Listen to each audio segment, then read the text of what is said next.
Witajcie, znajdujemy się na trzeciej edycji Warsaw Wood Floor Expo i tutaj przyjaciele z Chin, producenci przyjechali zaprezentować taką piękną, różną boazerię.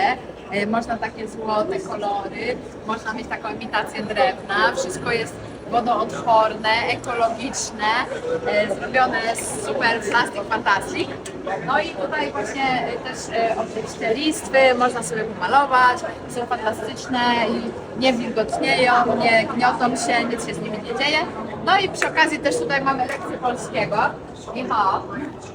Dzień dobry! Dzień dobry! Ni hao ma. Brawo! Brawo! Jak się masz? Jak się macie? Jak się macie? Dobrze, dziękuję. Dziękuję. Dziękuję. Zapraszamy do kontaktu.